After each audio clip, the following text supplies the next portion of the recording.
Hello friends, welcome. This is Neetu Kumari. तो आज का जो हमारा टॉपिक है वो है describe role of teacher in curriculum development.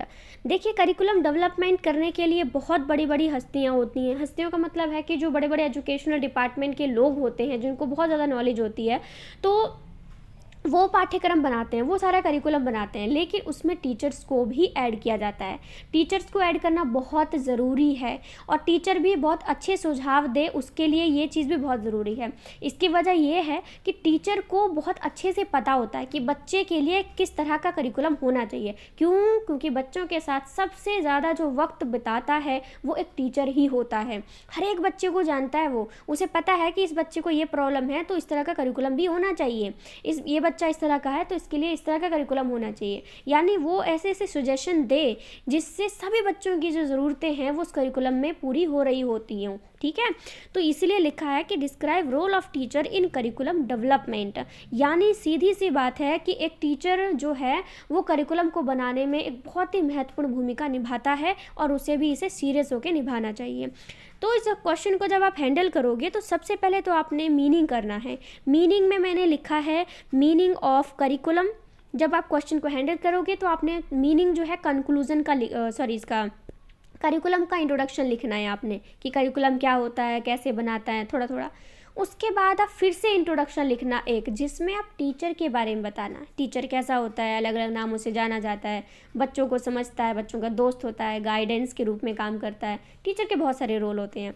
तो थोड़ा सा जब क्वेश्चन हैंडल करोगे तो आपने सबसे पहले थोड़ा मीनिंग बताना है, उसके बाद आप इंट्रोडक्शन दोगे टीचर की भी। ठीक है, अब आगे हम बात करते हैं प्रोसेस ऑफ करिकुलम डेवलपमेंट। ठीक है, करिकुलम डेवलपमेंट के प्रोसेस में मैंने यहाँ पे अच्छा सा स्ट्रक्चर बनाया हुआ है, ये बहुत इंपॉर्टेंट है। पेपर में आप इसको 1 2 3 करके लिख दोगे वही बोरिंग सा लगेगा। इस तरह की लाइनें मार के आप इन पॉइंटों को लिखोगे तो एक स्ट्रक्चर बन जाता है। जब पेपर में स्ट्रक्चर टीचर देखता है ना तो वो खुश हो जाता है। ये भाई टीचर की मेंटालिटी बता रही हूँ मैंने बहुत सारे पेपर चेक किए हैं तो मुझे पता है कि किस तरह से चीज़ें ठीक रहती हैं।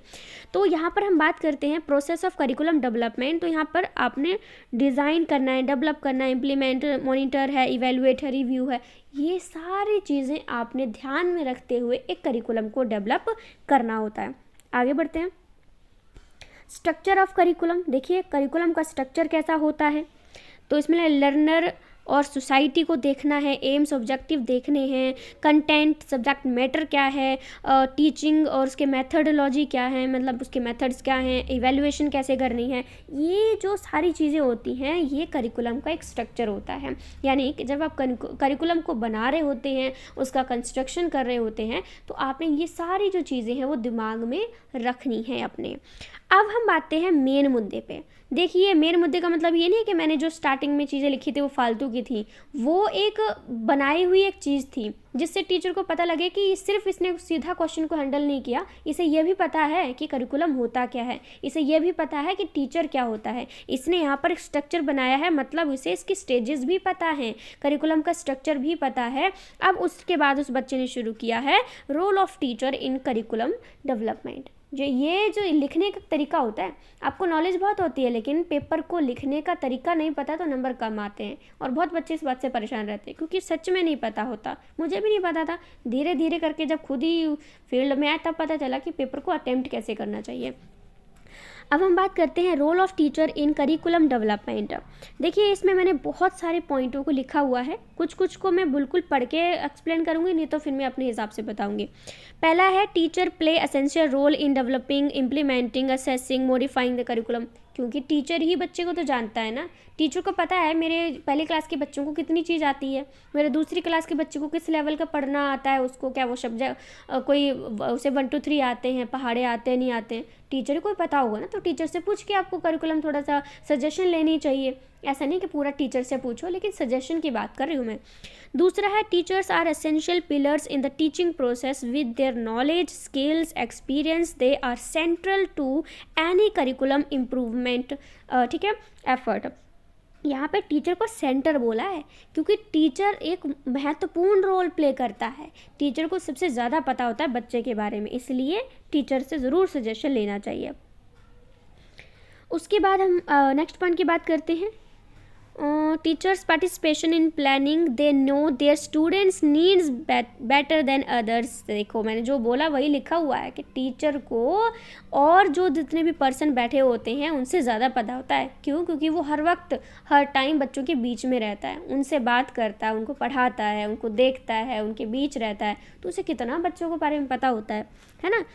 अब हमारा है teachers role in curriculum development. एक टीचर का जो है वो, पहले भी मैंने ये हेडिंग लिखी थी, अभी और लिखते हैं हम इसको, मैंने थोड़ा सा इसमें पॉइंट में कर दिया है कि main role teaching and learning का है, implementation of curriculum throw T&L, ठीक है। तो इसमें फिर और पॉइंट लिखे हैं कि curriculum plan of study, syllabus, course of subject, scheme of work, weekly plan क्या क्या होता है, ये सारी चीज़ें जो है टीचर हमारी हेल्प कर सकता है बनाने में। करिकुलम डेवलपमेंट में लिखा है teacher need to have knowledge of curriculum development. देखिए इसमें सबसे पहला पॉइंट लिखा है कि टीचर को करिकुलम डेवलपमेंट के बारे में नॉलेज होनी चाहिए, ठीक है, उसको नॉलेज होनी चाहिए। Curriculum development generally involve 3 main stages. इन्होंने बोला है कि जब आप करिकुलम डेवलप कर रहे होते हैं तो 3 मेन स्टेजेस आपकी होती हैं। पहला, व्हाट टू टीच, यानी पढ़ाना क्या है, ये चीज़ तो पता होनी चाहिए तभी तो करिकुलम बनाएंगे, ठीक है। दूसरा, हाउ टू टीच इट, यानी कैसे पढ़ाना है। फिर है हाउ टू इवेलुएट, पढ़ाने के बाद उसको इवेलुएट कैसे करना है कि बच्चे को कितना समझ में आया भी या नहीं आया, ये चीज़ चेक करने के लिए। तो ये 3 स्टेजेस हमारी आ जाती हैं। अब है इम्प्लीमेंटेशन फ्रॉम द टीचर। इसको मैं रीड नहीं करने वाली हूँ, बस मैं आपको हेडिंग बता रही हूँ, इसमें आप अपने हिसाब से लिखना। लिखा है टीचर मस्ट इम्प्लीमेंट, एक तो नहीं पढ़ो ना तो ऐसे लगता है कोई अधूरा ज्ञान जा रहा है। Teachers must implement the curriculum in their own classroom strictly. यहाँ पे लिखा है कि एक जो टीचर होता है ना, जो पाठ्यक्रम बनाया गया है, टीचर को उसको ज़रूर क्लासरूम में लागू करना चाहिए। ऐसा नहीं है कि पाठ्यक्रम में लिखा है कि ये जो चैप्टर है वो सिर्फ एक्सपेरिमेंट से ही पढ़ाया जाएगा और आप सिर्फ किताबों के पन्ने पढ़ा के उस चैप्टर को कंप्लीट करा दे रहे हैं, तो इससे बच्चे को कुछ भी समझ में नहीं आएगा। करिकुलम में लिखा है कि ये बच्चे को चैप्टर सिर्फ एक्सपेरिमेंट करके ही समझ में आएगा, तो तुम्हें कराना पड़ेगा, ठीक है। ये चीज़ टीचर के ऊपर है कि जो पाठ्यक्रम जैसा बनाया गया है वो उसी के राह पर चले। ऐसा ना हो कि वो कुछ चैप्टर बीच में अपनी मर्जी से छोड़ दे क्योंकि टीचर को पढ़ाने का मूड नहीं है, ऐसा नहीं होना चाहिए। टीचर जो करिकुलम में लिखा हुआ है उस पर पूरी उसी तरह से ही बच्चे को पढ़ाए, क्योंकि जो करिकुलम बनाया जा रहा है, बनाया गया है, वो बहुत सोच समझ के बच्चों के लिए बनाया गया है, तो टीचर को उसको इम्प्लीमेंट करना है। उसके बाद है reflection by the teacher. Reflection on a curriculum allows teachers and others involved in the process of find any weaknesses in the curriculum.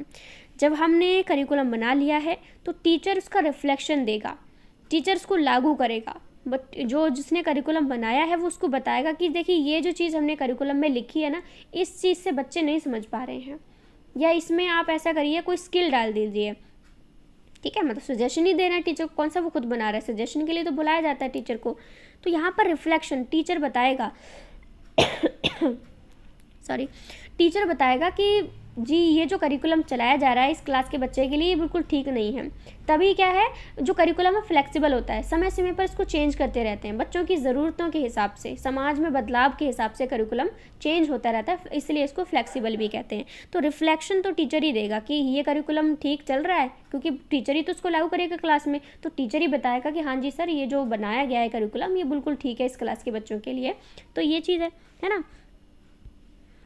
उसके बाद है setbacks या shortcoming of involving teachers in the process of curriculum development। तो लिखा है कि in the absence of adequate teachers training, teachers may rely on their peer teachers' beliefs and experiences in interpreting the new curriculum. This will contribute to the mismatch between what the curriculum aim to achieve and what actually happens inside the classroom। यानी कि कुछ जो curriculum है उसके कुछ setbacks भी हैं, ठीक है, यानी कि setbacks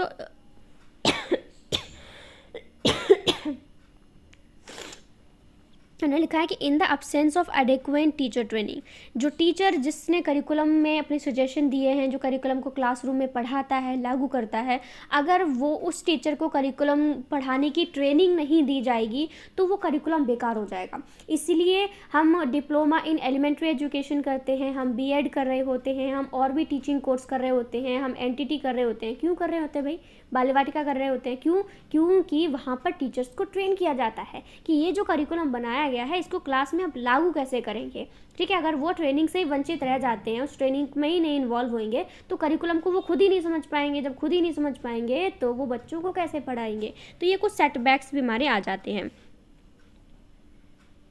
Teachers' career beliefs and practices can pose challenges, not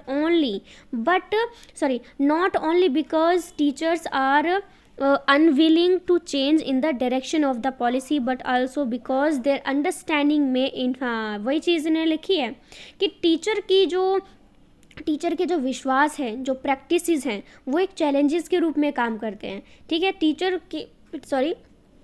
teachers के जो यहाँ पे लिखा था, हाँ ये लिखा है कि उनकी जो अंडरस्टैंडिंग है ना करिकुलम को समझने की, वो भी इंटरप्रेट कर सकती है। मतलब सीधी सी बात है कि अगर टीचर को ये नहीं समझाया जाएगा कि करिकुलम को कैसे लागू करना है, कैसे बच्चों को पढ़ाना है, तो वो अपनी मर्जी से कुछ भी अंडरस्टैंड करके उसको पढ़ा देगा। तो वो जो करिकुलम का एक ऑब्जेक्ट हमने सेट किया था कि हमने इस उद्देश्य से इसको बनाया है, वो कभी भी पूरा नहीं हो पाएगा। समझ में आ गया? How can professional development enhance teachers' role in development and implementation of curriculum? किस तरह से जो प्रोफेशनल डेवलपमेंट होती है वो टीचर को इन्हेंस कर सकती है, उसके रोल को इन्हेंस कर सकती है, और जो करिकुलम है उसको इम्प्लीमेंटेशन में। यानी कि हम टीचर को ट्रेनिंग दे रहे हैं तो ये बहुत ही अच्छा तरीका है। जब टीचर को ट्रेन किया जाएगा, उसे बताया जाएगा कि करिकुलम कैसे लागू करना है क्लास में, तो वो अच्छे से इस करिकुलम का जो ऑब्जेक्टिव है उसको सेट करने में हेल्प कर देगा। तो हम क्या करते हैं, उनकी किस तरह से हेल्प करते हैं? हम उन्हें ट्रेनिंग देते हैं, हम सेमिनार बुलाते हैं, वर्कशॉप्स करवाते हैं, हम और भी कई सारे कंपटीशन करवाते हैं, जिससे टीचर को ट्रेन किया जा रहा होता है।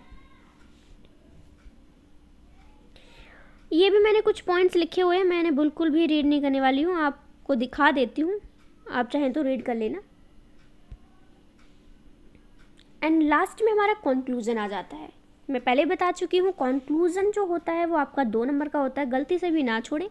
और कंक्लूजन में आप अपनी सजेशन डालने की कोशिश करें, ठीक है, लिखना ज़रूर है। तो आज का जो टॉपिक है हमारा कंप्लीट हो जाता है। अच्छा लगे तो मुझे कमेंट करके ज़रूर बताना। बाकी अगर आप हिंदी में चाहते हैं तो मुझे बोलना पड़ेगा कमेंट करके कि दीदी आप हिंदी में बता दो, दीदी बोल दो या मैम बोल दो, ठीक है, तो मुझे चलेगा। तो आप मुझे कमेंट करके ज़रूर बता देना कि हिंदी में भी चाहिए, तो मैं हिंदी में आपको नोट्स दे दूँगी। बाकी इंग्लिश में तो आप देख ही रहे हैं। चलिए, so thank you so much friends, thank you.